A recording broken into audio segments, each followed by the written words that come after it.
என் மகனே, என் மகளே, நீ பயப்படாதே, நீ வெட்கப்படுவதில்லை. நான் இந்த காரியத்துல வெட்கப்பட்டு போயிடுவனோ அப்படின்னு பயப்படுறீங்க தானே? அப்படிதானே? நான் தோல்வி அடைஞ்சிருவனோ, எனக்கு இது கிடைக்காம போயிடுவோமோ, இது மாதிரி வெட்கப்பட்டு போயிடுவனோ, மற்றவங்க பேசுற மாதிரி எனக்கு நடந்துருமோ, அப்போ அந்த வாழ்க்கையில நன்மை நடக்காதோ அப்படி பயப்படுறீங்களா? ஆண்டவர் சொல்றார், என் மகனை பயப்படாதே, என் மகளை பயப்படாதே, நீ வெட்கப்பட்டு போவதில்லை. நீ உங்களை வெட்கப்பட ஆண்டவர் விட மாட்டார். அந்த மாதிரி சூழ்நிலை வரும். என் ஊழியத்துல கூட அந்த மாதிரி சூழ்நிலை வந்து வெட்கப்பட்டு போயிடுவோமோ, இது கர்த்தர் செஞ்ச சொல்லி இருக்கிறார், செய்வார்னு சொல்லிட்டோமே, நடக்காத மாதிரி தெரியுதே, வெட்கப்பட்டு போயிடுவோமோ அப்படி கலங்கின சமயம் வந்தது.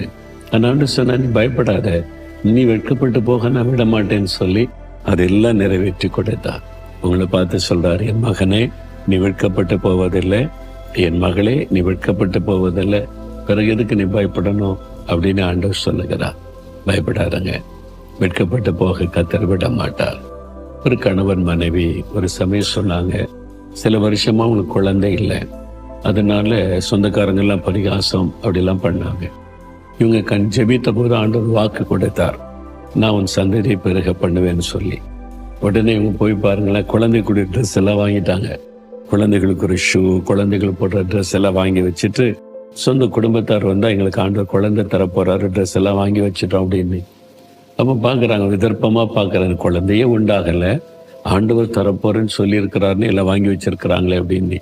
அப்போ எல்லாம் எதிர்பார்ப்பாங்களே, என்ன நடக்குது பார்க்கலாம். ஒரு வருஷம் ஆச்சு, ஒன்றும் நடக்கலை.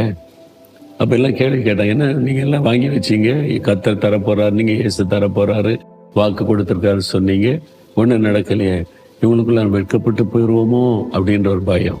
ஆண்டவர் சொன்னார், நீ பயப்படாத, நீ வெட்கப்பட்டு போக நான் விட மாட்டேன், தைரியமாறு சொன்னார். எல்லாம் பிரயாசம் பண்ணி முடிச்சாங்களா? இப்போ ஆண்டவர் அற்புதம் செய்தார். ஒரு அழகான குழந்தையை கொடுத்தார். எந்த மக்கள் பரிகாசம் பண்ணாங்களோ அவங்க வெட்கப்பட்டு போகும்படி, இப்படி நம்ம பேசிவிட்டோமே இன்னும் வெட்கப்பட்டு போகும்படி இவங்களை கர்த்தர் ஆசீர்வதிச்சிட்டார். அதே ஆண்டவர் தான் உங்களை பார்த்து சொல்றார், என் மகனே, மகளே, நீ ஒன்றும் பயப்படாத, நீ வெட்கப்பட்டு போக நான் விட மாட்டேன். உனக்காக சிலுவையில மறித்து ரத்த சிந்தி என்னை பலியாய் கொடுத்திருக்கிறேன், உன்னை வெட்கப்பட விடுவேனான்னு சொல்றார். விசுவாசிங்க. இப்ப கருத்தை ஒரு ஜெபம் பண்ணீங்களா? ஆண்டவரே, நான் வெட்கப்பட்டு போக நீர் என்னை விட மாட்டீர், நான் அதை விசுவாசிக்கிறேன். இந்த மகன், இந்த மகள் வெட்கப்பட்டு போக விட மாட்டீர். இன்றைக்கு ஒரு அற்புதம் நடக்கட்டும், இயேசுவின் நாமத்தில் ஆமென்.